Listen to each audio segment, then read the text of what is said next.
It was time to start with the tournaments. The destination of our first trip this year was Monastir in Tunisia. We usually buy a national SIM card on arrival, and this was no exception here. Together with two Italian players, we took the bus from the tournament from Tunis to Monastir. After about 2 hours, we arrived at the Tennis Future Tournament business model. What do I mean by that? Well, in a few countries on the Mediterranean, future tennis tournaments are held over many weeks. Outside the high season, the hotels get their rooms full with the players, and therefore it is a good additional source of income from this point of view.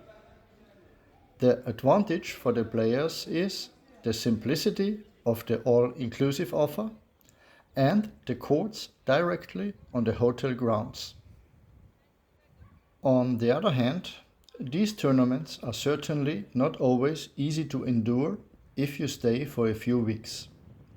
You can't say that these hotels are bad. After all, many tourists come here on vacation. However, there's a certain dullness after a while, and you have to be careful to keep your focus. To be honest, it has to be said that without these tournaments, the number of competitions over the winter would be very limited. My first night here was also unexpected, as the hotel was fully booked. I was allowed to try out a bunk bed again. I had to share a room with Sebastian and Nico, at least for one night. But, as it is usually the case, it was no drama for me, and I slept well. How did the tournaments go? Yuri Rodionov played the qualification in Rotterdam and lost closely in 2 sets in the first round.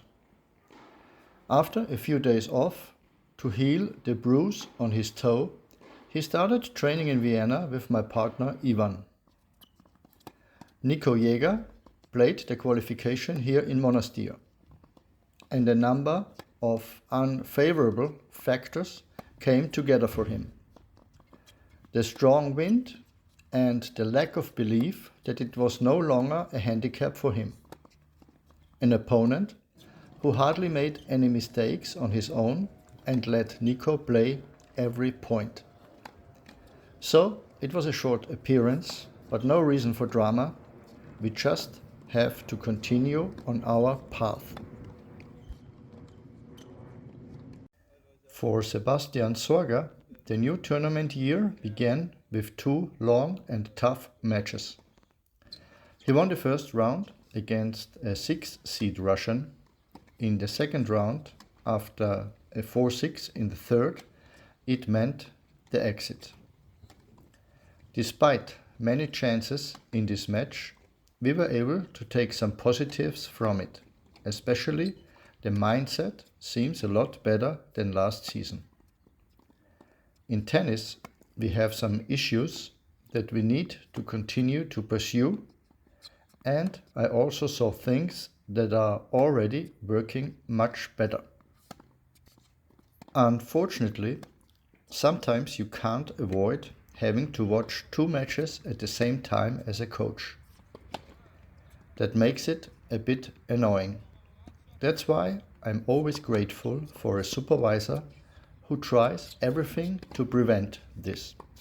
Valentine's Day was also the theme of the dinner this week. And 1 or 2 players may have really lost their hearts a little at this combined event.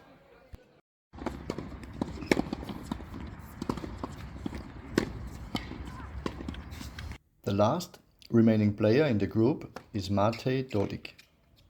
Things are going well for him at the tournament so far. He was in the semifinals at the time the video was completed. Here are a few points from the first round and the quarterfinals. He had a very tough and long match in the quarterfinals. Unfortunately, he also sprained his ankle slightly, so he had to withdraw from the doubles to be on the safe side. Together with Joel Schwärzler, the two reached the semifinals, but recovery for the singles took priority.